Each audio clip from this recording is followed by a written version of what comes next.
மத்தியில் இருக்கிறார். அல்லேலூயா. உன்னதமான தேவன் நம்முடைய நடுவில் இருக்கிறார்.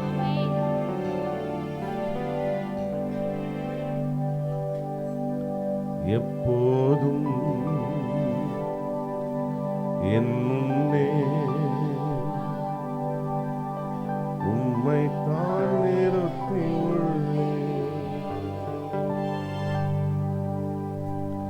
எப்போதும் என் முன்னே உம்மை தான் நிறுத்தி உள்ளே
என் செல்வம் என் தாகம் எல்லாமே நீதானையா. என் செல்வம் என் தாகம் எல்லாமே நீதானையா. எனக்குள்ளே வாழ்கின்றேன் அசைவுற விடமாட்டேன். எனக்குள்ளே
ஆனந்தம் பரிபூரண ஆனந்தம் இல்லம் ஆனந்தம் பரிபூரண ஆனந்தம் பேரின்பம் நீதானையா நிரந்தர பேரின்பமே பேரின்பம் நீதானையா நிரந்தர பேரின்பமே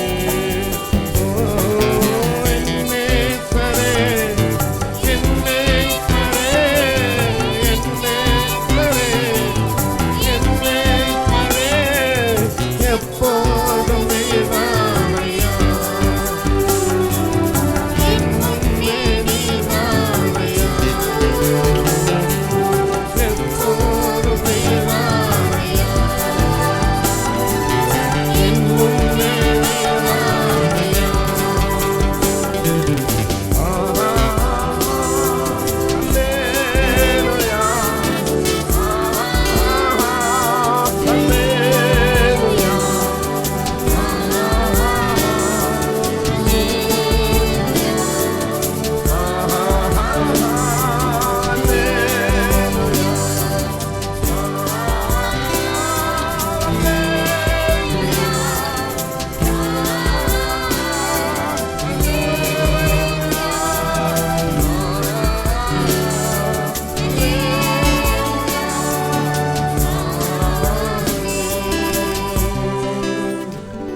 சகல துதிகன மகிமை பெற்றுக்கொள்ள பாத்திரராயிருக்கிற பிதா குமாரன் பரிசுத்த ஆவியானவரை உயர்த்தி ஸ்தோத்திரம் பண்ணுவோமா?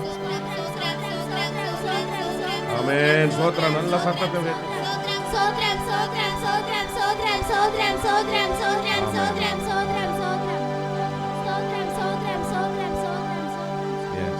உட்கார்.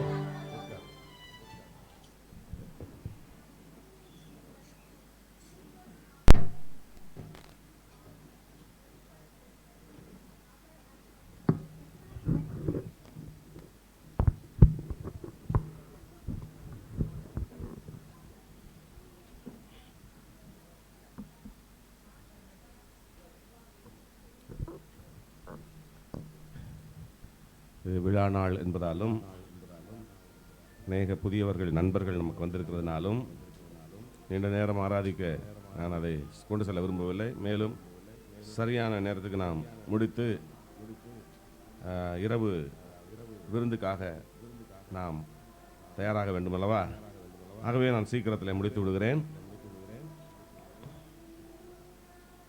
யோவான் சுவிசேஷம் 1ஆம் அதிகாரத்தில் நாம் எடுத்து வாசிக்கலாம். ஆண்டவர் இயேசு கிறிஸ்துவனுடைய பிறந்த நாளை நினைவு கூறுகிறோம். ஆக்சுவலாக ஆண்டவர் இயேசு பிறந்த தினம் எதுவல்ல, அது வரலாற்றின்படி இந்த தினம் என்று நமக்கு பதியப்படவில்லை. ஆனால் ரோம அரசனாக இருந்த கான்ஸ்டன்டைன் அவருடைய காலத்தில் கிறிஸ்து பிறப்பை கொண்டாட வேண்டும் என்று அவர்கள் தீர்மானித்த போது இந்த நாளை முடிவெடுத்தார்கள். ஆனால் உலகம் எங்குமே இந்த 25ஆம் தேதியை கிறிஸ்து பிறந்ததன் நினைவாக கொண்டாடுகிறார்கள். கிறிஸ்து பிறந்தது சரித்திரபூர்வமான உண்மை. கிறிஸ்து பிறக்கவில்லை என்று ஒருவராலும் சொல்ல இயலாது. ஏனென்றால் அது வரலாற்று பதிவு, அது அதை ஒன்றும் சொல்ல முடியாது. அதே போல நம்முடைய ஆண்டவராக இயேசு கிறிஸ்து மாட்டுக்கொட்டையில் பிறந்தார் என்று பலர் நினைத்துக் கொள்கிறார்கள். அவர் மாட்டுக்கொட்டைகள் எல்லாம் பிறக்கல. அவர் பிறந்தது வேறு இடம், அவரை கொண்டு வந்து வைத்தது வேறு இடம். யோவான் சுவிசேஷத்தில் ஆண்டவர் இயேசு கிறிஸ்துவை பற்றி சொல்லப்பட்டிருக்கிறது. ஆதியிலே 1ஆம் அதிகாரம் 1ஆம் வசனம், ஆதியிலே வார்த்தை இருந்தது, அந்த வார்த்தை தேவனிடத்தில் இருந்தது, அந்த வார்த்தை தேவனாய் இருந்தது, அவர் ஆதியிலே தேவனோடு இருந்தார், சகலமும் அவர் மூலமாய் உண்டாயிற்று, உண்டானதொன்றும் அவராலே அல்லாமல் உண்டாகவில்லை, அவருக்குள் ஜீவன் இருந்தது, அந்த ஜீவன் மனுஷருக்கு ஒளியாய் இருந்தது, அந்த ஒளி இருளிலே பிரகாசிக்கிறது, இருளானது அதை பற்றி கொள்ளவில்லை. இந்த வார்த்தை யார் என்று நாம் பார்க்கும்போது இந்த வார்த்தை மாம்சமானது என்று பார்க்கிறோம். இந்த வார்த்தை என்னவானது? மாம்சமானது. ஆனால் ஆதியிலே இது வார்த்தையா இருந்தது. இந்த வார்த்தை தேவனிடத்தில் இருந்தது, அந்த வார்த்தை தேவனாகவே இருந்தது. அந்த வார்த்தை யார் என்றால் அவர்தான் ஆண்டவராகிய இயேசு கிறிஸ்து. அப்பொழுது வார்த்தையாய் இருந்த அவருடைய அந்த நாமம் என்ன, அவருடைய பெயர் என்ன? ஆம் என்பதும் ஆமென் என்பதுமான பெயர் தான் அவருடைய பெயர். அதாவது பிதாவாகிய தேவன் தன்னுடைய சிந்தையில எதை நினைக்கிறாரோ அதை ஆம் என்றும் ஆமென் என்றும் உச்சரித்து வெளியே வந்தவர் தான் இயேசு கிறிஸ்து. அன்றைக்கு அவருக்கு இயேசு கிறிஸ்து என்கிற பெயர் இல்லை, அவருக்கு பெயர் வார்த்தையாகிய தேவன். அதை இன்னொரு வகையில் சொல்ல போனால் பிதாவுடைய அந்த அவருடைய உள்ளத்திலிருந்து அடிமடியிலிருந்து வருகிறது என்று சொல்கிறதுனால குமாரன் என்று எண்ணப்படுகிறார். மற்றபடி அவர் பெற்றெடுத்தவர் அல்ல. ஒரு கணவனுக்கும் மனைவிக்கும் ஒரு ஆணுக்கும் பெண்ணுக்கும் பிறந்தவரானவர் இயேசு கிறிஸ்து அல்ல. அவர் ஆதியிலே என்று சொன்னால் எதுவுமே இல்லாத காலங்களிலே தேவனா இருந்தார், தேவனோடு இருந்தார், அந்த வார்த்தை தேவனிடத்தில் இருந்தது. சகலமும் இந்த வார்த்தை மூலமாய் உண்டாயிற்று. உண்டானது எதுவும் அவர் இல்லாமல் உண்டாகவில்லை என்றால் ஆம் என்றும் ஆமென் என்றும் வார்த்தை இல்லாமல் எதுவுமே உண்டாகவில்லை என்றுதான் இங்கே சொல்லுகிறார். இப்பொழுது 14ஆம் வசனத்தில் வாசிக்கிறோம், அந்த வார்த்தை மாம்சமாகி கிருபையினாலும் சத்தியத்தினாலும் நிறைந்தவராய் நமக்குள்ளே வாசம் பண்ணினார். இதத்தான் இங்கே வார்த்தையாய் இருந்தவர் இங்கே வருவதற்கு ஒரு வழி தேவைப்பட்டது. ஏன் இங்கே வர வேண்டும்? இந்த பூமிக்கு ஏன் வர வேண்டும்? மனுஷனுடைய பாவங்கள் அக்கிரமங்கள் பெருகி அவற்றுக்கான நிவர்த்தி செய்ய நிவாரண பலி யாருமே இல்லாமல் போனார்கள். நிவாரண பலிகள் என்று சொல்லும்போது அந்த நிவாரணங்கள் எப்படி கிடைக்கிறது? கோழி, ஆடு, ஏன் மனிதனை கூட பலி கொடுத்து நிவாரணங்களை தேடினார்கள். ஆனால் இவைகள் எல்லாமே குறை உள்ளதும் பழுது உள்ளதுமாயிருந்தது. இவைகள் எல்லாம் பழுது உள்ளது. பாவம் செய்கிறது என்று சொல்லவில்லை. அவைகள் மனிதனுடைய அக்கிரமத்தையும் பாவத்தையும் மனிதனுடைய சாபத்தையும் நீக்கக்கூடிய அளவுக்கு தகுதி வாய்ந்ததாக இல்லை. ஆகவேதான் பிரஜாபதி என்று சொல்லப்படுகிற அந்த ஆதி மூலமாயிருக்கிற அந்த வார்த்தை என்கிறவர் இங்கே வருகிறார். அப்படி வருவதற்கு ஏதுவாக வேதாகமத்திலே ஏசாயா தீர்க்கதரிசி மூலமாக அங்கே பேசுகிறார். எனக்கு ஒரு சரீரத்தை ஆயத்தப்படுத்துங்கள், இதோ நான் போகிறேன். ஏன் அதை சொல்லுகிறார்? அங்கே பிதாவாகிய கர்த்தர் என்ன சொல்கிறார்? யார் என் காரியமாய் போவார்? யாரை நான் அனுப்புவேன் இந்த பூமிக்கு? இந்த பூமியிலே மனுஷனை காப்பாற்ற, இந்த பூமியிலே மனுஷனை அந்த பிடியிலிருந்து, சாபத்தின் பிடியிலிருந்து, பாவத்தின் பிடியிலிருந்து அவனை விடுவித்து காப்பாற்ற பலியாகும்படி யார் போவார்? யார் என் நிமித்தமாய் போவார் என்று கேட்கிற போது அங்கே போவதற்கு யாருமே இல்லை. ஏனென்றால் அந்த நாட்களிலே அங்கே இருந்தவர்கள் யார் தெரியுமா? தேவ தூதர்களும் தேவனும் மாத்திரம்தான்.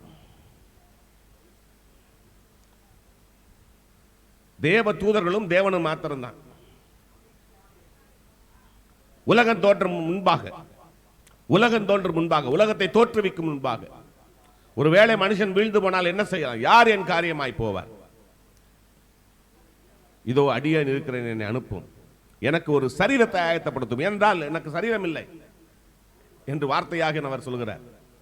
ஆகவேதான் அவருக்கு ஒரு சரீரம் அந்த பூமியில் கொடுக்கப்பட்டது. மற்றபடி அவருக்கு சரீரமே கிடையாது. இப்பவும் என்ன கிடையாது? அவர் உயிர்த்தெழுந்த பிறகு அவருக்கு சரீரமே கிடையாது. அவர் ஒளியா இருக்கிறார். இருளானதை பற்றி கொள்ள முடியாது. ஆகவேதான் அவர் பூமிக்கு வந்த போது என்ன சொன்னார்? நானே உலகத்தின் ஒளியா இருக்கிறேன், என்னை கண்டவன் பிதாவை காண்கிறான், நான் பிதாவுடைய தற்சுரூபமாக இருக்கிறேன் என்று சொன்னார். எனக்கு அருமையானவர்களே, அப்படி பூமிக்கு அவர் வருவதற்கு முன்பாக, அவர் வருவதற்கு ஏதுவாக ஒரு பெண்ணினுடைய வயிறு தேவைப்படுகிறது. சரீரம் வேண்டும் அல்லவா? ஆனால் கரு உருவாவதற்கு ஒரு ஆணுடைய அணு தேவையில்லை. அங்கே தூய ஆவியானவர், பரிசுத்த ஆவியானவரே அவருக்கு அருளுகிறார். இஸ்லாமில் சொல்வார்கள் மரியம் பீவி. மரியம் பீவி யூசுப் அவர்களுடைய கர்ப்பப்பிறப்பாய் பிறந்தவர் அல்ல என்பது அவர்களுக்கும் தெரியும், நமக்கும் தெரியும். யோசேப் என்று நாம் சொல்கிறோம் இல்லையா, யூசுப் நபி என்று சொல்வார்கள். இந்த மரியம் பீவிக்கும் யூசுப்புக்கும் தாம்பத்திய உறவினால் பிறந்தவர் அல்ல ஈசா நபி என்று சொல்கிறவர்கள் உண்டதானே. அவர் தாம்பத்திய உறவினால் பிறக்கவில்லை, தூய ஆவியினால் பிறந்தார். கன்னியின் வயிற்றிலே பிறந்தார். அந்த கன்னிகையை குறித்து நாம் நினைத்து பார்த்தால், நான் கடந்த வருடத்தில் உங்களுக்கு சொல்லிக் கொடுத்தேன், நினைத்து பார்த்துங்கள், கொஞ்சம் கற்பனை பண்ணி பார்த்தால் எப்படிப்பட்ட ஒரு அவமானமாக இருந்திருக்கும் நினைத்து பாருங்கள்.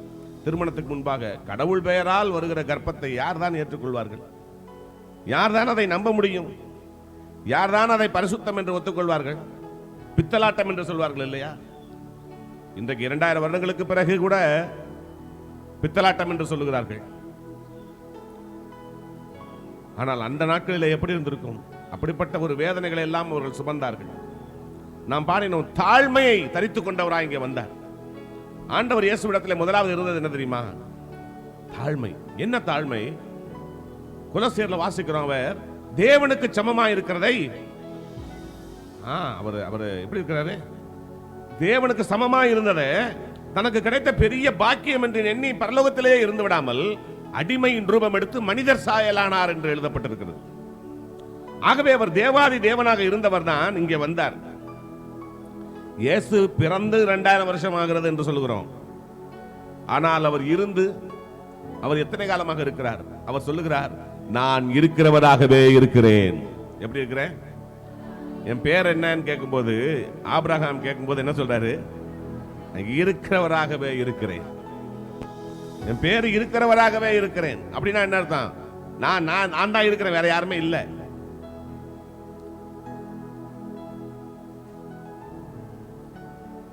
அது மட்டுமல்ல, அவருக்கு ஆண்டவராக இயேசு கிறிஸ்துவுக்கு ஏசாயா தீர்க்கதரிசி என்ன எழுதுகிறார்? ஆதியும் இல்லாதவர், அந்தமும் இல்லாதவர். ஆதியும் அவர்தான், ஆதியும் அவர்தான், அந்தமுமா இருக்கிறார். அல்பாவும் ஒமேகாவுமா இருக்கிறேன். வெளிப்படுத்தின விசேஷத்தில் பார்க்கும்போது இயேசு கிறிஸ்து அந்த யோவான் சீஷனுக்கு தரிசனமாகி சொல்லும்போது யார் என்று கேட்கிற போது நான் அல்பா ஒமேகாவும் ஆதியும் அந்தவுமா இருக்கிறேன் என்று சொல்லுகிறார். அவர்தான் ஆதியும் அந்தவுமா இருக்கிறார். ஆனால் அந்த பூமிக்கு வந்தது நிமித்தம் என்ன செய்கிறார்? ஒரு வார்த்தை ஆகியிருக்கிறவர் மாமிச உருவெடுக்கிறார். ஆனால் இங்க வாசிக்கிறோம், வாசிங்க.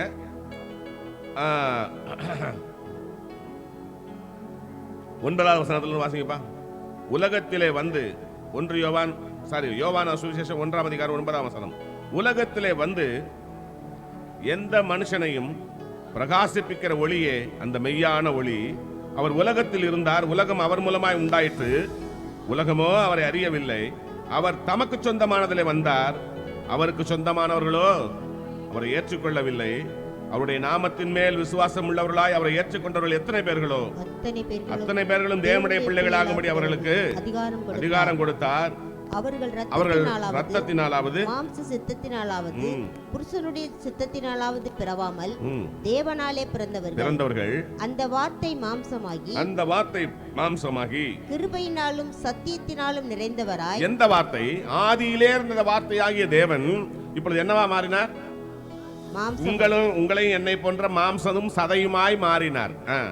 மாறி நமக்குள்ளே தங்கி இருந்தார், நம்மோடு வாழ்ந்தார் என்று சொல்லப்படுகிறார். வாசம் பண்ணினார்னா என்ன அர்த்தம்?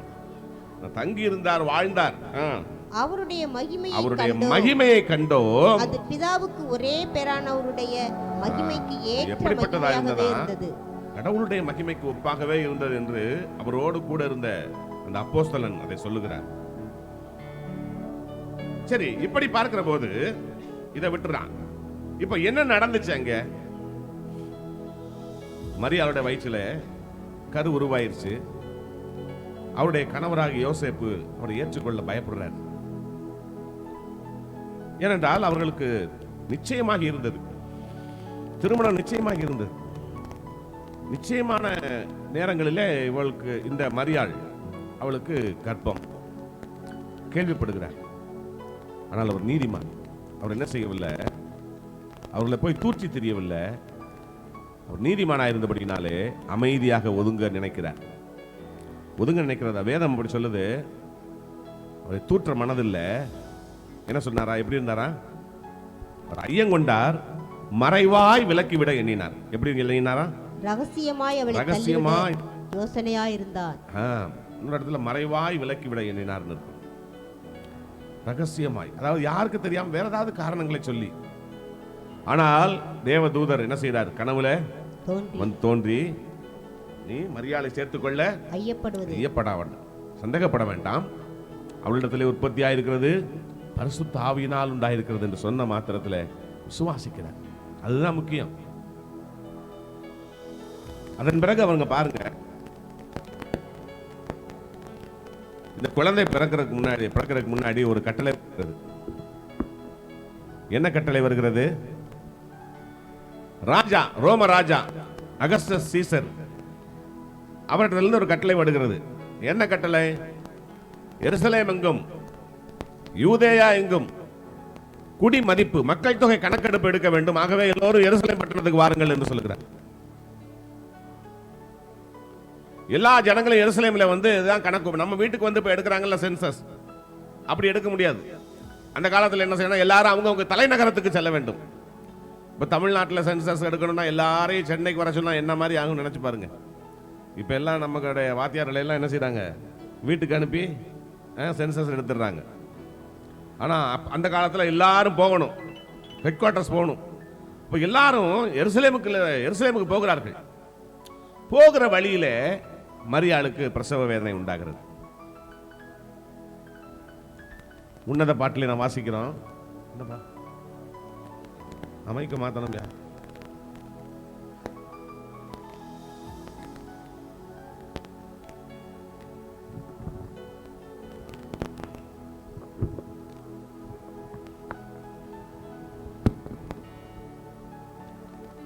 உமது தாய் உம்மை கிச்சிலி மரத்தின் அடியிலே பெற்றாள் என்று மணவாட்டி ஆகிய அந்த மணவாட்டி ஸ்தானத்தில் இருக்கிறவள் சொல்லுகிறாள். அது ஒரு சாலமோன் என்கிற சுலைமான் நபி என்கிறவர் எழுதுகிற பாடல். கவி முஸ்லீம் எங்க சார் வந்திருக்காரு, அதனாலதான் அவருக்கு புரியுற மாதிரி அதை சொல்றேன். நம்மெல்லாம் சாலமோன் ஒன்று சொல்றோம் இல்லையா, சொல்றோம் பார்த்தீங்களா? அவரை நம்ம சாலமோன் ராஜா, அவங்க அதை நபி, அவரை ஒரு நபியாக ஏற்றுக்கொள்கிறார்கள். நமக்கு சாலமோன், அவங்களுக்கு பேர் சுலைமான். சுலைமான்ற பேர்லாம் கேள்விப்பட்டிருக்கீங்களா? முஸ்லீம்ஸ்ல அவன் சுலைமான் என்ன அர்த்தம்? சாலமோன் அர்த்தம். அவர் எழுதியிருக்கிறதுல என்ன எழுதுறாருன்னா, அவர் அந்த தீர்க்க தரிசன பரிசுத்த ஆவியில நிறைஞ்சு எழுதுறாரு. உமது தாய் உம்மை கிச்சிலி மரத்தின் கீழ் பெற்றாள் என்று சொல்லி இயேசு கிறிஸ்துவை குறித்து எழுதுகிறார். ஆனால் இயேசு பிறக்கிறதுக்கு முன்னாடியே எழுதிடுறாரு அதெல்லாம். அதுக்கு பேர், அதனால பேர் இறை வாக்கு, தீர்க்க தரிசனம். முன்னாடியே எழுதுறதுக்கு பேர், நடந்து முடிஞ்ச பிறகு சொல்றதுக்கு பேர் இல்ல. நடக்க போகிற செய்திகளை யூகம் பண்ணி, அதாவது அறிவியல் கண்டுபிடிப்புகளை யூகம் பண்ணி, செய்தித்தாள் குறிப்புகளை யூகம் பண்ணி அப்படி செய்கிறது அல்ல. அதை பற்றி எந்த விதமான தீர்க்கமும் இல்லாதப்பையே தரிசனமாய் அதை சொல்வதுதான் தீர்க்க தரிசனம். உமது தாய் உம்மை கிச்சிலி மரத்தின் கீழ் பெற்றாள். அப்ப என்ன செய்யறாங்க? வந்துட்டு இருக்க வழியில அங்கே பிரசவ வேதனை உண்டாயிருது. இருட்டு நேரம், மரத்தடியில் உட்கார்றாங்க. அங்கே சுகப்பிரசவம் ஆகிறது. அது யார் சுகப்பிரசவம் சொன்னான்னு தெரியல. இந்த ஆபரேஷன் பண்ணி பார்க்கறது தான் சுகப்பிரசவம். ஏன்னா ஊசி போட்ட பிறகு வலி தெரியாது. சுகப்பிரசவங்கிறது நம்ம நினைக்கிறோம் அப்படியே ஆபரேஷன் பண்ணாம பிறக்கிறதுக்கு பேர் சுகப்பிரசவம்னு. அதை அப்படி பெற்றவங்களுக்கு தான் கேட்டு பார்க்கணும். அப்படி பெற்றவங்களுக்கு தான் கேட்டு பார்க்கணும். ஆபரேஷன் பண்ணவங்க எல்லாம் பாக்கியசாலி. வயிற்று வலி வந்து அவங்க உண்மையாகவே இயற்கையான முறையில் பிள்ளை பெற்று எடுக்கிறாங்கன்னா அதுக்கு பேர் சுகப்பிரசவம் சொன்னா செருப்படுத்த அடிக்கும் அந்த அம்மா. அட படுவாவிகளா, அதுக்கு போய் சுகப்பிரசவம் பேர் வச்சிருக்கீங்களே, எவ்வளவு வலி வேதனை தெரியுமா அப்படின்னு சொல்லுவாங்க. சரி, ஆனால் நம்ம எல்லாரும் சொல்ற அந்த வார்த்தையை பயன்படுத்துவோம், சுகப்பிரசவம். பிறந்த பிறகு வருகிறார்கள். வரும்போது சத்திரத்தில் அங்க இடம் இல்லை. சத்திரம் நினைக்கும் போது நீங்க நினைக்கலாம் ஏதோ ஒரு போகிற வர எல்லாரும் ஓசில தங்குற சத்திரம் நினைக்காதீங்க. பேமெண்ட் பண்ணி தங்குற சத்திரம். அது பே பண்ணி தங்குற லாட்ஜஸ். எல்லாரும் அங்க போயிட்டா எப்படி இருக்கும்? இடம் கிடைக்குமா? எல்லாரும் ஒரே நேரத்தில் சென்னைக்கு போனா எப்படி லாட்ஜ் கிடைக்கும்? அது மாதிரி தான் வைங்களேன். கிடைக்கல. எல்லா இடத்துலயும் தேடுறாங்க, எங்கேயுமே கிடைக்கல. கடைசியில மாடுகளை அடையக்கூடிய ஒரு இடத்துல அங்கே அவர்களை வைத்து அங்கே உள்ளே நுழைந்து அந்த இயேசு கிறிஸ்துவை அந்த வைக்கோல் எல்லாம் சுற்றி இருக்கிற ஒரு முன்னணியிலே கிடத்தி வைக்கிறார்கள். அங்கே இரவு பொழுதை கழிக்க வேண்டும் என்று. பாருங்க, இதே நேரத்தில் ஆடுகளை மேய்த்துக் கொண்டிருக்கிற மேய்ப்பர்கள், அவர்களுக்கு ஒரு தகவல் போகிறது. அவர்கள் ஓபன் ஸ்பேஸ்ல ஆடு மேய்க்கிறவங்க. இப்பவும் அந்த அரபு தேசங்களில் ஓபன் ஸ்பேஸ்ல ஆடு மேய்க்கணும்னா அதெல்லாம் மே மாசத்துல தான் பண்ண முடியும். இந்த டிசம்பர் நேரத்துல எல்லாம் பயங்கர கடும் குளிரா இருக்கும், எதுவும் பண்ண முடியாது. ஏறத்தாழ ஏப்ரல் மேக்கு மேல தான் அங்கே அதெல்லாம் பண்ண முடியும். அப்படி இடத்துல அவங்க ஆடு மேய்ச்சிட்டு உட்கார்ந்துருக்கிறாங்க. அந்த நேரத்தில் அவர்களுக்கு முன்பாக வானத்திலிருந்து தூதர்கள் தோன்றுகிறார்கள். தோன்றி தேவனுக்கு மகிமை உண்டாகட்டும் என்று சொல்லுகிறார்கள். பூமியிலே மனுஷருக்கு சமாதானம் உண்டாகட்டும், எல்லாருக்கும் மகிழ்ச்சி தருகிற ஒரு நற்செய்தியை நான் உங்களுக்கு அறிவிக்கிறேன். யூதேயாவில் இருக்கிற பெத்லகேமிலே யூதருக்கு அரசர் பிறந்திருக்கிறார் என்று சொல்கிறார்கள். என்ன சொல்றாங்க? அரசர் பிறந்திருக்கிறார், ராஜா பிறந்திருக்கிறார். இது யார் இந்த ராஜா? இவர் நாட்டை ஆளுகிற ராஜா அல்ல, மனிதருடைய ஆன்மாக்களை ஆளுகிற ராஜா. அது தேவனுக்கும் தெரியும். அந்த சாதாரண அந்த மேய்ப்பர்கள் என்ன நினைச்சு வந்தாங்கன்னு நமக்கு தெரியாது. ஆனா ராஜா பிறந்திருக்கிறார், யூதருக்கு ராஜாவாகிறவர் பிறந்திருக்கிறார்னு சொல்லி தான் ஓடி வர்றாங்க அவங்க எல்லாரும். ஆனா அவர் யூதருக்கு ராஜா தான், ஆன்மாக்களின் ராஜா. அந்த யூதர்கள் ஏற்றுக்கொள்ளாமல் தள்ளிவிட்டதனாலே இன்றைக்கு அவர் உலகம் அனைத்துக்கும் ராஜாவா இருக்கிறார். நம்முடைய ஆன்மாக்களுக்கெல்லாம் யார் ராஜாவா இருக்கிறார்? அவரே நம்மை ஆளுகை செய்கிறதுனாலே அவர் ராஜாவா இருக்கிறார். அவர்கள் வந்து பணிந்து கொள்கிறார்கள். நீண்ட நாட்கள் அங்கே கணக்கு எடுக்கிறார்கள், கணக்கு பதிந்து கொண்டிருக்கிறார்கள். வேற எதுவும் செய்ய முடியவில்லை. அந்த மாதிரி நேரத்தில் கீழ் திசையிலிருந்து வான சாஸ்திரிகள் புறப்பட்டு வருகிறார்கள். கீழ் திசை என்று சொன்னால் நம்முடைய கல்தையர் தேசமாகிய இந்தியா, ஆப்கானிஸ்தான், கஜகஸ்தான், அல்லது ஆப்கானிஸ்தான் இந்த மாதிரி தேசங்களாகத்தான் இருக்கிறதுக்கு வாய்ப்பு இருக்கு. அது எகிப்தா இருக்கும். கீழ் தேசம் என்று சொன்னால் அதுதான் கீழ் தேசம். அவர்களுக்கு கீழ் தேசம், கிழக்கு தேசம். அவர்களுக்கு கிழக்கு. நமக்கு கிழக்கு எங்க இருக்கு? இப்ப நம்ம இந்த இடத்துக்கு கிழக்கு எது? இழுப்பக்குடி, இது மாத்தூர் போனாதான் இது கிழக்கு. இந்த பக்கம் நாகவயல் இப்படி போனா என்னது? மேற்கு. இங்க சங்கந்திடல் இப்படி மாநகரி போனா வடக்கு. தேவட்டம் போனா தெற்கு. அந்த நாட்டுக்கு கீழ் திசையிலிருந்து வேத சாஸ்திரிகள், ஞானிகள் வருகிறார்கள். அவர்கள் ஏன் வருகிறார்கள்? அவர்கள் வானத்தை ஆராய்ந்து பார்க்கிற போது ஒரு வால் நட்சத்திரம் தோன்றுகிறதை பார்க்கிறார்கள். இயேசு பிறந்த நேரத்துக்கு ஏதுவான காலத்திலே ஒரு வால் நட்சத்திரம் தோன்றி இருக்கிறது. இவர்கள் வான சாஸ்திரிகளா இருக்கிறபடினாலே வால் ஏன் தோன்றி இருக்கிறது என்று பார்த்து அதை ஆராய்கிறார்கள். அதை ஆராயும் போது யூதருக்கு ராஜாவாக போகிறவர் பிறந்திருக்கிறார், பிறந்தால் இப்படி வால் நட்சத்திரம் தோன்றும் என்று அவருடைய வான சாஸ்திரங்கள் சொன்னதுனால அவர்கள் அந்த ராஜாவை பார்க்க வேண்டும். ஏனென்றால் யூதருக்கு ராஜா என்று சொல்லும்போது எல்லா ராஜாவையும் அவங்க பார்க்க போனாங்க. இதுல ஏதோ ஒரு விசேஷம் இருக்கிறது, ஏதோ ஒரு விசேஷமான ராஜா அந்த ராஜா என்று சொல்லி அவர்கள் யோசித்து அங்கிருந்து புறப்பட்டு வருகிறார்கள். பொன்னையும் தூபங்களையும் வெள்ளை போளங்களையும் எடுத்துக்கொண்டு அவர்கள் வருகிறார்கள். தூபம் வெள்ளை போளம் எல்லாம் என்ன, எந்த நாட்டினுடைய இது உங்களுக்கு தெரியுதா? அரபு தேசங்கள்ல தான் தூபங்களை அதிகமாக பயன்படுத்துவாங்க. சாம்பிராணி, வெள்ளைப்போளம், சென்ட் மாதிரி அது ஒரு இது மாதிரி பொன். ஆளுக்கு ஒன்று எடுத்துக்கிட்டு காணிக்கையா எடுத்துக்கொண்டு வருகிறார்கள். ராஜாவை பார்க்கும்போது சும்மா வரக்கூடாது என்று சொல்லி அவர்கள் போகும்போது புறப்பட்டு செல்லும் வரும்போது ஒட்டகங்களில் அமர்ந்து வருகிறார்கள். ஏன் ஒட்டகங்களில் அமர்ந்து வருகிறார்கள்? பாலைவனங்களை கடந்து வரும்போது எதுதான் வேணும்? ஒட்டகம் தான் வேணும். ஒட்டகத்தெல்லாம் வர முடியும். ஏன்னா அவ்வளவு நீண்ட அந்த வெயிலையும் அந்த மணலின் சூட்டையும் தாங்கி நீண்ட தூரம் பயணம் செய்ய ஒட்டகங்களால் மட்டும்தான் முடியும். இந்த ஒட்டகங்களிலே பயணித்த வர வர அந்த நட்சத்திரமும் நகர்ந்து அவர்களுக்கு பாதை காட்டுகிறது. பாதை காட்டி நேராக ஆண்டவர் இயேசு இருக்கிற இடத்துக்கு வந்துருச்சு. அங்கே வந்து பார்க்கிறார்கள். ஆனால் அப்படி வருவதற்கு முன்பாக அவர்கள் செய்த ஒரு தவறு என்ன தெரியுமா? ராஜா எங்க இருப்பாருன்னு நினைச்சு போயிட்டாங்க, அரண்மனைக்கு போயிட்டாங்க. ஏரோது ராஜாவுடைய அரண்மனைக்கு. யூதருக்கு ஏற்கனவே ராஜாவா இருக்கிற ஏரோது ராஜாவுடைய அரண்மனைக்கு அங்கே போகிறார்கள்.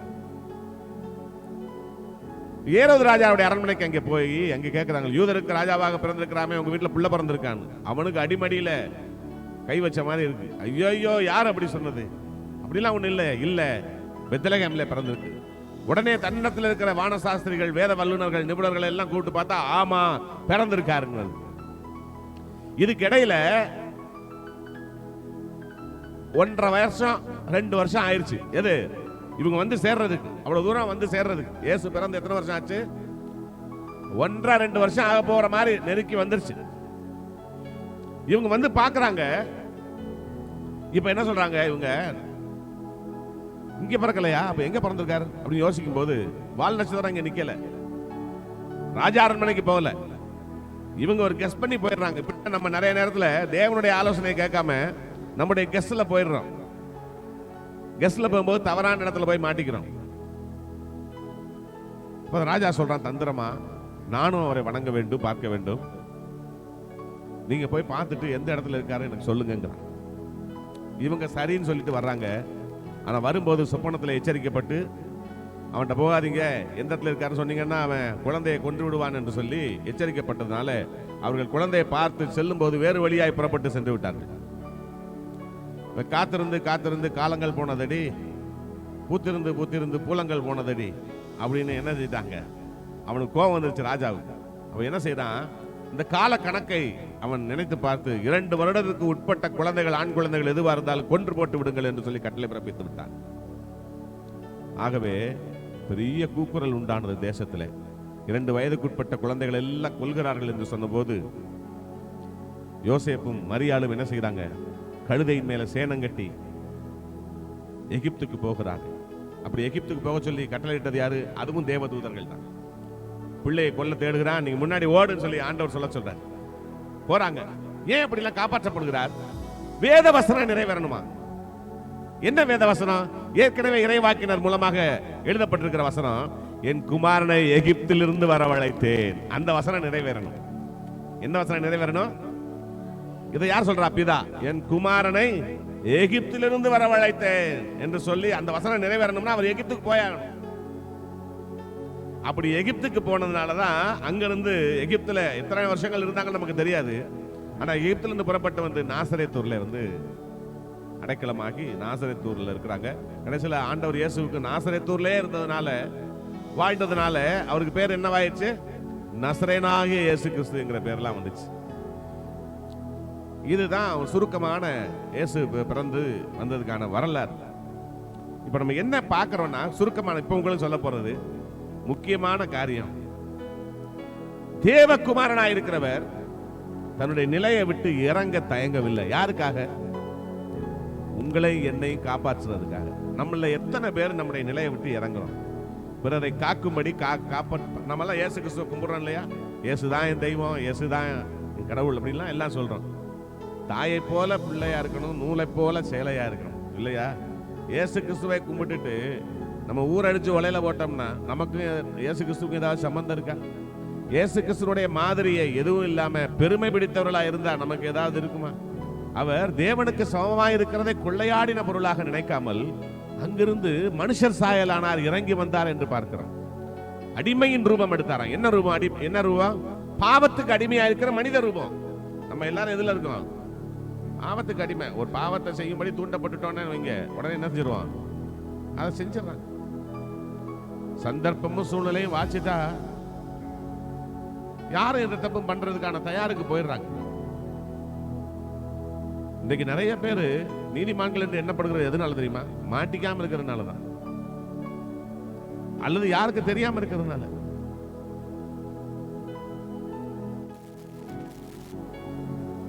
பாவத்துக்கு அடிமையா இருக்கிற மனித சாயலாய் மாறுகிறாருங்க. இப்ப இறங்கி வந்தாரு. வந்தது மட்டுமல்ல, பூமியிலையுமே என்னவாகிறார் பாத்தீங்களா? எல்லா மனுஷருக்கும் கிடைக்கிற மகிமையும் கனமும் பெயரும் புகழும் கிடைக்கும் அளவுக்கு அவர் செயல்களை செய்தாலும் அவருக்கு கிடைத்ததெல்லாம் என்னது? அவமானமும் நிந்தையும் நெருக்கடிகளும். இவையெல்லாம் யாருக்காக சகித்தார்? உன்னுடைய என்னுடைய அக்கிரமங்களை நீக்கும்படியாக பாவ நிவாரண பலியா மாறணும்னா அதெல்லாம் வாங்கி தாமேல போட்டுக்கிட்டா தான் உண்டு இல்லையா? உனக்காக எனக்காக நம்முடைய பாவங்களை அவர் சுமக்கலைன்னா எப்படி நம்முடைய பாவம் நிவர்த்தி ஆகும்? ஆகவேதான் சாத்தான் கூட என்ன சொல்றான்? அவர் சிலுவைக்கு போறதுக்கு முன்னாடி பாவம் இல்லாத பரிசுத்தர் என்று அவரை குறித்து சர்டிபிகேட் கொடுக்கிறான். எப்படி கொடுக்கிறான்? பாவம் இல்லாத பரிசுத்தர் என்று சர்டிபிகேட் கொடுக்கிறான். ஏன் இந்த சர்டிபிகேட்? பரிசுத்தமாய் இருக்கிற ஒருவர் தான் மனிதனுடைய பாவத்தை மன்னிக்க அதிகாரம் உள்ளவராய் மாற முடியும். மனிதனுடைய பாவத்துக்கு பரிகாரத்தை அவரிடத்திலிருந்து தான் நம்ம பெற முடியும். ரத்தம் சிந்துதல் இல்லாமல் பாவ மன்னிப்பு இல்லை. அப்ப யாருடைய ரத்தம் சிந்தனும்? அந்த பரிசுத்தருடைய ரத்தம் சிந்தனும். அப்படிங்கிறதுக்காகத்தான் அவர் சிந்தினார். மற்றபடி அவருக்கு எந்த விதமான சாகணுங்கிற எந்த விதமான நோக்கமும் இல்லை. ஆனால் வேதம் சொல்றது, அவர் கண்ணை மூடின அடுத்த செகண்ட் எங்க நிக்கிறாரா? ப்ரொக்ளைம் பண்றாராம். எங்க போய் ப்ரொக்ளைம் பண்றாராம்? சிலுவையில கண்ணை மூடினார், செத்து போயிட்டார். நம்ம பார்வைக்கு தான் செத்தாரு. ஆனா அவர் எங்க இருக்காரு? ஆவியிலே உயிர்ப்பிக்கப்பட்டு எங்க நிக்கிறாரு? பாதாளத்தில் இருக்கிற அந்த ஆவிகளுக்கு போய் சவால் விடுகிறார். என்ன சொல்கிறார்? இதோ நான் உலகத்தை ஜெயித்தேன், பாவத்தை ஜெயித்தேன், மனுஷனை விடுதலையாக்கினேன் என்று சாத்தான் இடத்துல அறிவிக்கிறார். போய் நீ இனிமே மனுஷன் அடிமையா வைக்கவே முடியாது என்று. அவர் மாம்சத்திலே கொலையுண்டு ஆவியிலே உயிர்ப்பிக்கப்பட்டார் என்றுதான் எழுதப்பட்டிருக்கு. அப்ப மரணம்ங்கிறது அவருக்கு இல்ல. நம்முடைய பார்வைக்கு அது மரணம். நம்முடைய பார்வைக்கு மரணம் போல தெரிந்தாலும் அது மரணம் அல்ல. அவர் மரிக்க முடியாது. அவர் தேவாதி தேவன். அவர் சரீரத்திலே மனுஷனுக்கு நியமிக்கப்பட்டபடி சரீரத்திலே அந்த நித்திரையை அடைந்தார். அதனாலதான் அவர் நித்திரை அடைந்தார் எழுதியிருக்கு. எப்படி இருக்கு? அவர் எழுதப்பட்டது எப்படி எழுதியிருக்கு? நித்திரைனா என்னங்க? அவர் சொல்றாரு, மரித்தேன் ஆனாலும் இதோ சதா காலங்களிலும் உயிரோடு இருக்கிறேன். எப்படி முடியும்? அடுத்த செகண்ட் அங்க போயிட்டு அவர் அங்க உயிர்த்து போனதுனால பூமியிலே நீதிமான்களாய் பரிசுத்தவான்களாய் வாழ்ந்து மரித்தவர்கள் எல்லாம் எழுந்திருச்சாங்க. ஏன்னா அது வரைக்கும் அவங்களால எந்திரிக்க முடியாதபடி பாவ சங்கிலி கட்டுகளை அவங்கள கட்டி போட்டுருந்துச்சு. இப்ப கட்டுகளை அறுத்ததுனால அவங்க எல்லாம் எந்திரிச்சு வந்து மற்றவர்களுக்கு காட்சி தருகிறார்கள், சொந்தக்காரங்களுக்கு. இதை பார்த்து எல்லாருக்கும் பயம் உண்டாகிறது. என்ன நடந்துச்சு தெரியல, ஆனா இயேசு இறந்திருக்கிறார். நடந்தது என்னன்னா, சாத்தானுடைய வல்லமையை புடுங்கிக்கிறதுக்காக தான் பூமிக்கே வந்தார். இது ஒன்று. அடுத்து மரியாளுடைய தாழ்மை. இந்த கிறிஸ்துமஸ் நாள்ல நம்ம அறிந்து கொள்ள வேண்டியது தெரியுமா? தாழ்மை அறிந்து கொள்ளணும், அணிந்து கொள்ளணும், அதை பெற்றுக்கொள்ளணும் கட்டட்டு. இந்த அம்மாட்ட வந்து சொல்றாரு, தேவதூதன் சொல்றாரு, ஸ்திரீயே மரியாளே, ஸ்திரீகளுக்குள்ளே நீ ஆசீர்வதிக்கப்பட்டவள். சொல்றாரு, இந்த வாழ்க்கை எப்படிப்பட்டதோ, என்ன எப்படி ஏன் இவ்வளவு எல்லா பெண்களை விட நீ ஆசீர்வதிக்கப்பட்டவள் சொல்றாரு, இந்த வாழ்க்கை எப்படிப்பட்டதோ என்று அவர் கேட்கும்போது, இதோ நீ கர்ப்பவதியாகி ஒரு குமாரனை பெறுவாய், அவருக்கு இயேசு என்று பெயரிடுவாயாக. அத கேட்ட உடனே இது எப்படி ஆகும், நான் புருஷனை அறியல, இப்பதான் நிச்சயமா இருக்குது. பரிசுத்தாவி உன்மேல் வரும், உன்னதமானவருடைய பலம் உன்மேல் நிழலிடும், அப்பொழுது நீ கர்ப்பவதி ஆவாய். அவன் சொல்றான் உடனே, இதோ என் ஆண்டவருடைய அடிமை, உடைய வார்த்தையின்படியே எனக்கு ஆக கடவுது அப்படின்னு சொல்லிட்டு யார் சொல்றா? காப்ரியேல் தூதன். யார் சொல்றா? காப்ரியேல் தூதனுக்கு இஸ்லாத்துல என்ன பேர் தெரியுமா? ஜிப்ரிக். ஜிப்ரிக்லின்னு வைக்கிறாங்க பாத்தீங்களா? யார் பேரை வைக்கிறாங்க? காப்ரியேல் தூதன். இந்த காப்ரியேல் தூதன் சொல்லுகிறான், உடனே இவ இதோ ஆண்டவருடைய அடிமை, உம்முடைய வார்த்தையின்படியே எனக்கு ஆகட்டும் சொன்ன உடனே கர்ப்பமாயிட்டாங்க. நான் சொல்ற புரியுதா? வார்த்தையினாலே சகலத்தை உண்டாக்கினார் பாத்தீங்களா? அப்படித்தான் வார்த்தையினால உண்டாக்கினார். இந்த பூமியை நியாயம் தீர்க்க போறது கூட எப்படித்தான் இருக்க போகுது? வார்த்தையை நியாயம் தீர்க்க போற. ஆகவே இந்த பிறந்த நாளிலே தாழ்மையை முதலாவது நாம் அணிந்து கொள்வோம். எதை அணிந்து கொள்ளணும்? தாழ்மை. ஒருவரை ஒருவர் ஏற்றுக்கொள்ளணும். ஆண்டவர் இயேசு நம்மை ஏற்றுக்கொள்வதற்காக அங்கிருந்து புறப்பட்டு வந்தார். நம்ம எத்தனை பேரை ஏற்றுக்கொள்வதற்காக நம்முடைய ஸ்தானத்தை விட்டு இறங்குறோம்? நம்முடைய படிப்பை விட்டு, நம்முடைய பொருளாதார கௌரவங்களை விட்டு, நம்முடைய பண வசதி, நம்முடைய செல்வ பெருக்கு, அது நமக்கு இருக்கிற ஆள் பலம், அடியாள் பலம், அரசியல் பலம், செல்வாக்கு பலம், இவைகளை விட்டு நம்ம எந்த அளவுக்கு இறங்கி மற்றவர்களுக்கு பிரயோஜனமா இருந்திருக்கிறோம் நினைச்சு பாருங்க. நம்ம பிறருக்கு பிரயோஜனமா இருக்கும்படி இறங்கணுமா, இல்ல நமக்கு காரியாகும்படி இறங்கணுமா? சில நேரத்தில் நம்ம இறங்கி போவோம், எது தெரியுமா? நமக்கு காரியம் ஆகணுங்கிறதுக்காக, நமக்கு காரியம் ஆகணுங்கிறதுக்காக இறங்கி போவோம். ஆனா ஆண்டவர் இயேசு நமக்கு காரியம் ஆகணுங்கிறதுக்காக அவர் இறங்கி வந்தார். நமக்கு என்ன காரியம்? நாம விடுவிக்கப்படும்படி, நாம காப்பாற்றப்படும்படி அவர் இறங்கி வந்தார். அல்லேலூயா.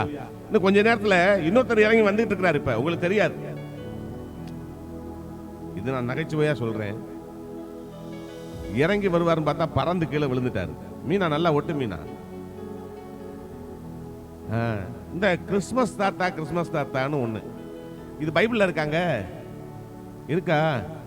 இல்லப்பா, கிறிஸ்துமஸ் தாத்தாங்கிறது பைபிள்ல. அப்புறம் ஏன் இதெல்லாம் கொண்டாடுறாங்க? அப்புறம் ஏன் இதெல்லாம் செய்யறாங்க? இது சிறு குழந்தைகளை, சிறு பிள்ளைகளை மகிழ்விக்கிறதுக்காக ஒரு ரோமன் காத்தோலிக்க பாதிரியாருடைய கற்பனை.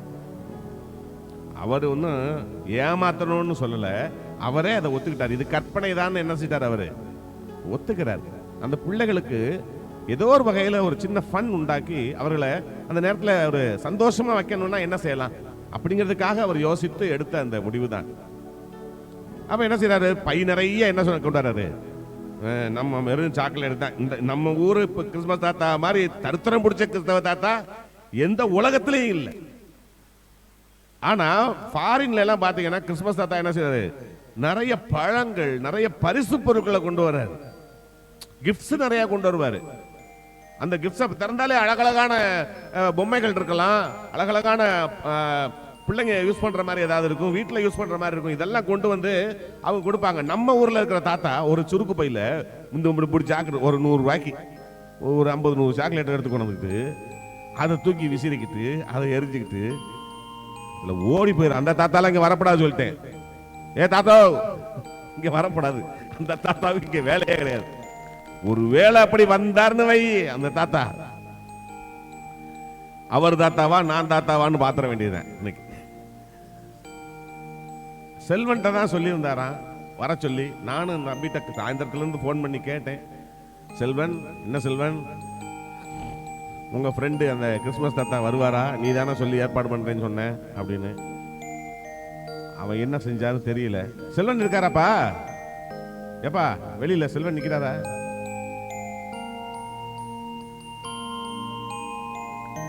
கிறிஸ்மஸ் தாத்தா இருக்காராமா? வர்றாராமா? எல்லாம் வானத்தை பாருங்க, வரலாம்னு நினைக்கிறாரு போல இருக்கு. சரி, நான் அவர் வந்துட்டா இனிமே இந்த இடத்துல இனிமே செய்தியெல்லாம் சொன்னா உங்களுக்கு எதுவுமே ஓடாது. நான் செய்தியை நான் முடிச்சு வாபஸ் வாங்கிக்கிறேன். ஆனா அந்த தாத்தாவுக்கு தமிழ் தெரியாதான், அதையும் சொல்லிட்டாரு. சரி, என்னடா தெரியும் கேட்டா இந்தியும் தெரியாதான். ஆனா அது தெரியாதா, உருதா, எதுவுமே தெரியாதா. இந்தியாவிலேயோ உலகத்திலே இருக்கிற எந்த பாஷையும் தெரியாதா, அவருக்கு பரலோக பாஷை மட்டும்தான் தெரியுமா. அதனால அவர் என்ன சொல்லிட்டாருன்னா, உங்க பாஸ்டர் 2 நாள் நல்ல ஜெபத்துல உட்காந்துக்குங்க, நான் என்ன பேசுறேனோ அதெல்லாம் அவருக்கு தான் புரிய வைப்பேன். அதாவது உங்க பாஸ்டருக்கு புரிய வைப்பாராம். உங்க பாஸ்டர் யாரு? பாலா போன நான் தான், வீணா போன நான் தான். அதனால அவர் பேசுறது எனக்கு மட்டும்தான் புரியும். அதனால அவர் பேச பேச எனக்கு ஆண்டோட கிருபையில என்ன சொல்றாரோ அதை நான் உங்களுக்கு அதை மொழிபெயர்த்து சொல்றேன். என்ன நீங்க அதெல்லாம் வானத்தை நோக்கி பாருங்க. சேரட்ல வருவாராம், குதிரையில வருவாராம். அந்த குதிரையிலே வருவாராம், மான் வச்சு கட்டிட்டு வருவாராம். எப்படி வர மான் வந்து ஓடி கட்டிக்கிட்டு கொண்டு வருமா வருவாராம்.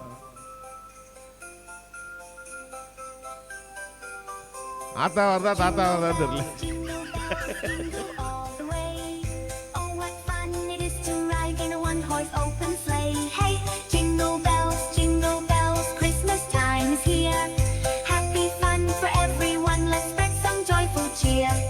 Twinkling lights shining bright, snowflakes in the air. Friends and family gather round. Cookies bake, bells awake, the tree is looking fine. Let's all sing and dance tonight, it's Christmas party time. Jingle bells, jingle bells, jingle all the way. Oh, what fun it is to ride in a one-horse open sleigh. Hey, jingle bells, Christmas time is here. For everyone, let's spread some joyful cheer. Reindeer run, having fun, Santa's on his way. Bringing gifts and lots of love for a magical holiday.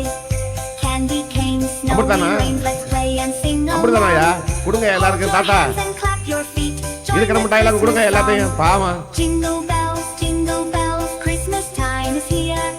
Happy fun for everyone, let's spread some joyful cheer. Dancing stars, the moon so bright, dreams of joy tonight.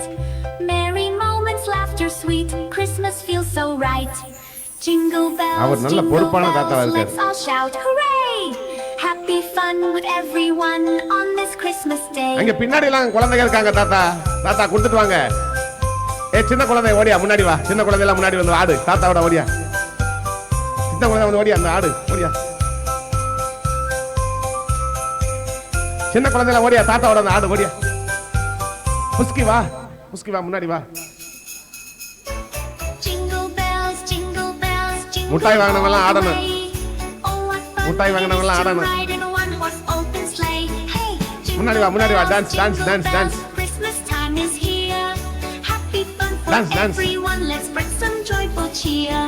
Twinkling lights shining bright, snowflakes in the air. Friends and family gather round, laughter everywhere. Cookies bake, bells awake, the tree is looking fine.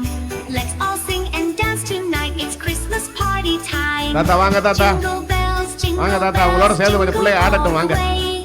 Oh, what fun it is to ride in a one-horse open sleigh. Hey, jingle bells, Christmas time is here. Happy fun for everyone, let's spread some joyful cheer. யாங்க சின்ன பிள்ளை ஓடியா. தாத்தாவோட ஆடுங்க. தாத்தாவோட ஆடு ஓடியா.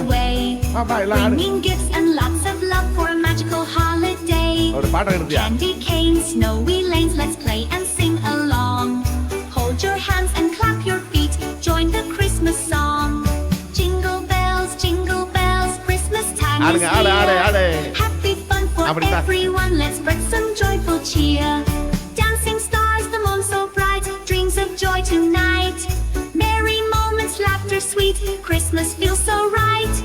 Jingle bells, let's all shout hooray! Happy fun with everyone on this Christmas day. தாத்தா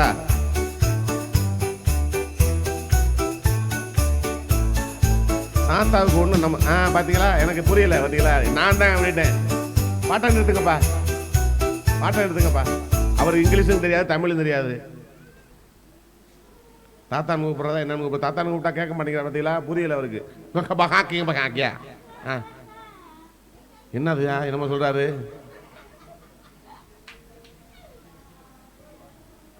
ஐயா இந்தாங்க இந்த மைக்கு இந்தாங்க.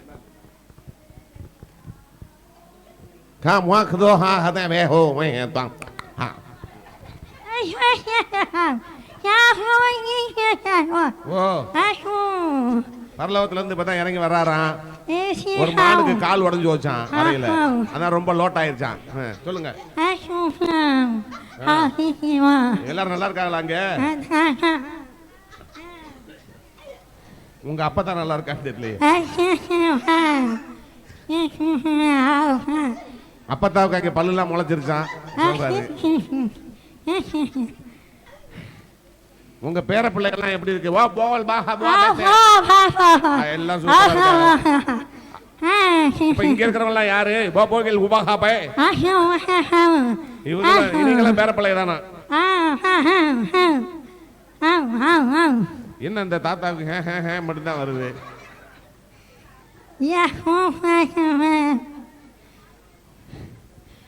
தாத்தா நான் என்ன கேட்டேன் தெரியுமா, இங்க வர்றவங்க எல்லாம் ஒழுங்கா இருந்தா பரலோகத்துக்கு வருவாங்களான்னு கேட்டேன். ஒழுங்கா இருந்தா வருவாங்கன்னு சொல்றாரு.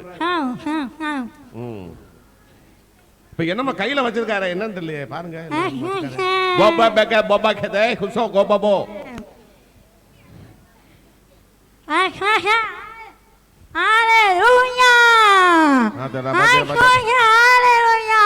கவனிங்க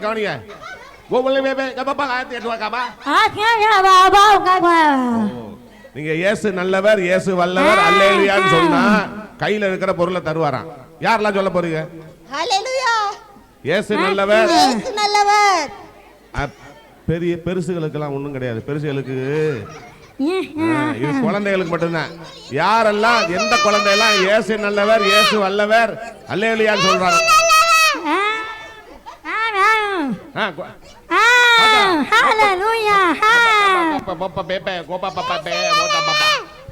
பாத்தீங்களா, இயேசு நல்லவர் சொல்லிட்டாங்க. அந்த வாங்க கைதட்டு கைதட்டு கைதட்டு கைதட்டு. அடுத்து யார் சொல்ல போறா? இயேசு நல்லவர், இயேசு நல்லவர், இயேசு வல்லவர், அல்லேலூயா. அட கொடுங்க. அப்புறம் இயேசு நல்லவர், இயேசு வல்லவர், அல்லேலூயா. அந்த பாருங்க, அடாடா எல்லாம் கை தட்டுங்க. பிள்ளை எல்லாம் சமத்தா இருக்குது. இயேசு நல்லவர், இயேசு வல்லவர், அல்லேலூயா. நல்லவர், இயேசு வல்லவர், அல்லேலூயா. தாத்தா இயேசு நல்லவர், இயேசு வல்லவர், அல்லேலூயா. அந்தாங்க எத்தனை பேர் சொல்லிருக்காங்கன்னு தெரியலையே. யாராவது ஒருத்தர் வாங்கி கொடுங்கப்பா தாத்தாட்ட இருந்து. பிள்ளைய சொல்லிட்டு கிடைக்கலன்னா கஷ்டம். இயேசு நல்லவர், இயேசு வல்லவர், அல்லேலூயா. ஏய் மகதீஸ்க்கு வாங்கி கொடுங்கப்பா. குடுத்தீங்களா மகதீஸ்க்கு? சொல்லு மகதீஸ் மகதீஸ் சொல்லு சொல்லு அல்லேலூயா சொல்லு. இயேசு நல்லவர் சொல்லு. மியூசிக் லைட்டா போடு, சவுண்ட் இல்லாம, சவுண்ட் ரொம்ப இல்லாம. இயேசு நல்லவர், இயேசு வல்லவர், அல்லேலூயா. வாருங்க.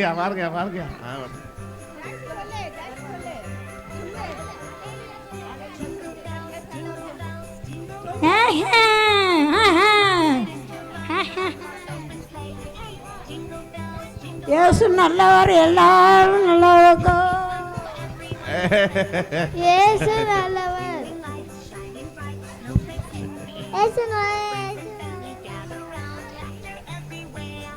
இயேசு நல்லவர், இயேசு வல்லவர், அல்லேலூயா.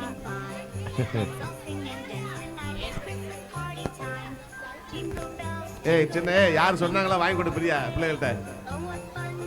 தாத்தா தன்னை மறந்து நிக்கிறாரு.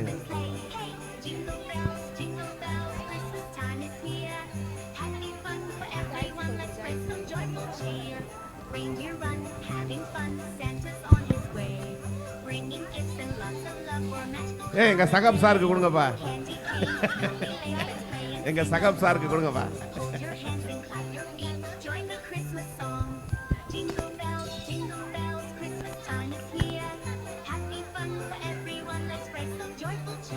சின்ன குழந்தைகிட்ட கொடுங்க, சின்ன குழந்தைகிட்ட கொடுங்கப்பா, சின்ன குழந்தைகிட்ட கொடுங்க. அவங்க சொல்லலைனாலும் பரவாயில்ல கொடுத்துரு, சொல்லலைனாலும் பரவாயில்ல கொடுத்துரு, குழந்தைக்கு தானே கொடுத்துரு.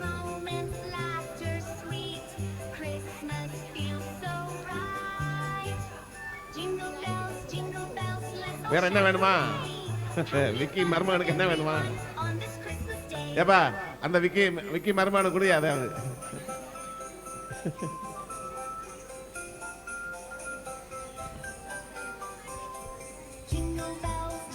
இந்த ரக்ஷானுக்கு கொடுக்கல, ரக்ஷானுக்கு அங்கேயாச்சா? Right right right.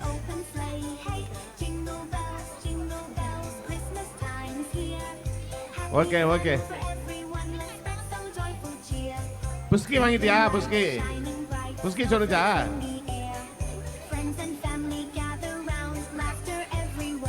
சரி கவனிங்க. இப்ப பிரைஸ் வாங்கின பிள்ளைகள்லாம் தாத்தா கூட டான்ஸ் ஆடக்கூடாதா? டான்ஸ் ஆடலாமா? இல்ல எல்லாம் எந்திரி, குழந்தைகள்லாம் எந்திரி, ஓடியா. எல்லா குழந்தைய எந்திரிச்சு வா. ஜெர்லின் எந்திரிச்சு வா, ஜாய்சி எந்திரிச்சு வா. வா இந்த தாத்தாவோட நில்லு. ஐயா போட்டு ஓடியா.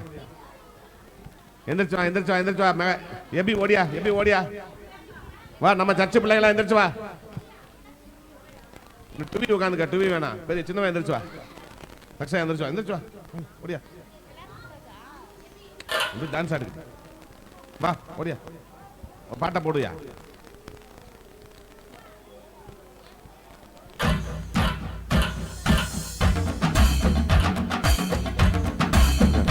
போடு. கைதட்டி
ஓகே ஓகே ஓகே.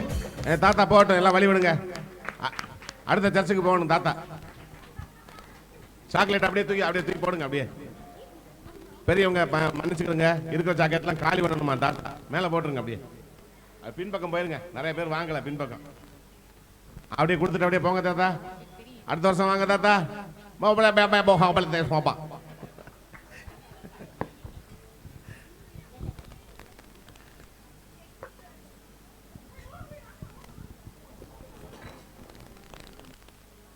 ஓகே அப்படியே எழுந்து கர்த்தருக்கு பிரியமான ஒரு பலி, காணிக்கை பலி, அதை செலுத்த போகிறோம்.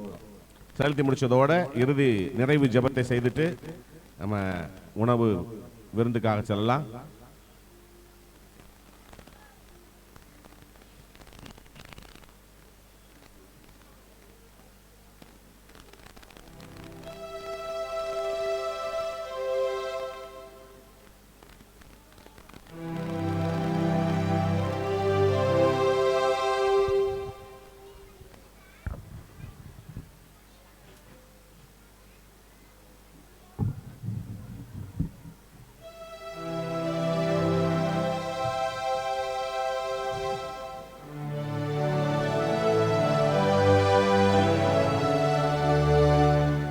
பிறந்தார், இயேசு பிறந்தார்,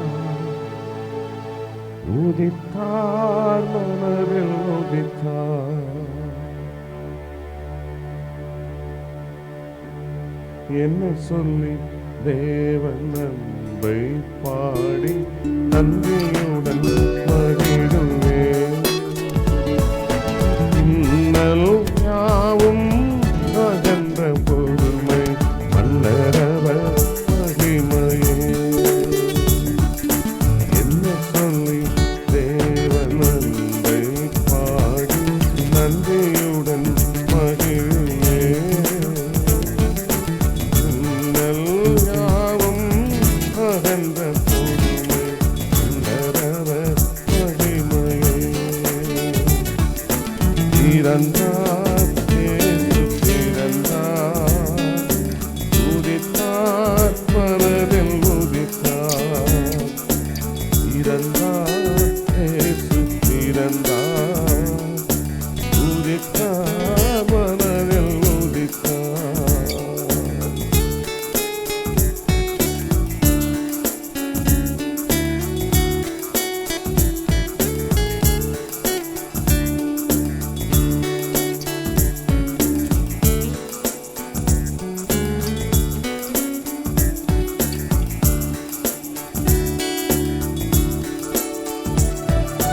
மனிதன் வாழ உலகில் தேவன் மகிமைக்காவும் துறந்தார்.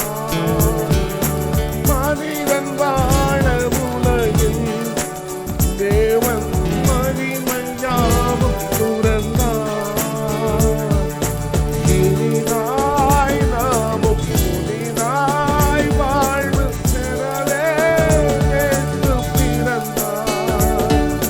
கனிவாய் தமது இதயம் தேடி இதமாய் வந்து அமர்ந்தார். என்ன சொல்லி தேவன் அன்பை பாடி நன்றியுடன் மகிழுவேன். இன்னல் யாவும் அகன்ற பொறுமை மன்னரவர் மகிமையே.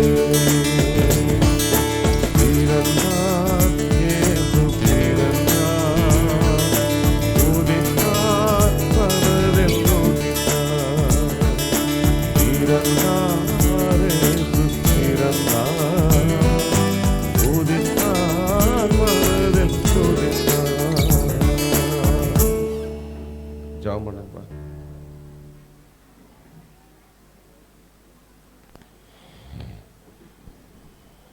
ஸ்தோத்திரம் பிதாவே, நன்றியோடு ஸ்தோத்தரிக்கிறோம். இந்த நாளுக்காய் கோடான கோடி நன்றி செலுத்துகிறோம். ஆண்டவராய் இயேசு கிறிஸ்து ஆண்டவரே, இந்த உலகத்திலே பாவிகளை ரட்சிக்க வந்து பிறந்த தெய்வமே நன்றியோடு ஸ்தோத்தரிக்கிறோம். நாளில் வந்த ஒவ்வொருவரையும் தகப்பனே நீங்கள் பேர் பேராக இங்கு கரங்களை ஒப்புக்கொடுக்கிறோம் சுவாமி. ஒவ்வொருவரையும் தேவனாயை கட்ட நிறைவான பலனிலால் ஆசீர்வதிப்பீராக தகப்பனே. ஒவ்வொருடைய கண்களும் ஆண்டவரே அப்பா இயேசு கிறிஸ்துவே ரட்சகர், தன்னை ரட்சிக்க வந்த அப்பா கண்மலையாகிய கிறிஸ்து என்ற அப்பா உணர்வு ஒவ்வொருவருக்குள்ளும் ஆண்டவரை உண்டாகும்படியாக நாங்கள் ஜெபிக்கிறோம் தகப்பனே. ஒவ்வொருவரையும் தேவனுடைய மகிமை மூடும்படியாக நாங்கள் ஜெபிக்கிறோம். ஆண்டவராகிய இயேசு கிறிஸ்துவை ரட்சகராக ஏற்றுக்கொள்ள ஒவ்வொருடைய கண்களையும் தேவனாய கர்த்தர் தாமே திறப்பீராக தகப்பனே.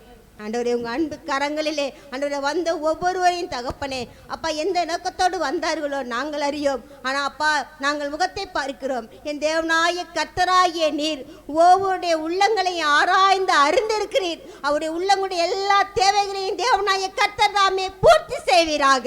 இயேசு கிறிஸ்து நாமத்தில் வந்த ஒவ்வொருவரையும் நாங்கள் ஆசீர்வதிக்கிறோம் தகப்பனே. எங்கள் ஜீவன பலனுமாகிய நல்ல தகப்பனே. ஆமென். ஸ்தோத்திரம் ஸ்தோத்திரம் ஸ்தோத்திரம் ஸ்தோத்திரம் ஸ்தோத்திரம். நம்முடைய திருச்சபையில் வருகிற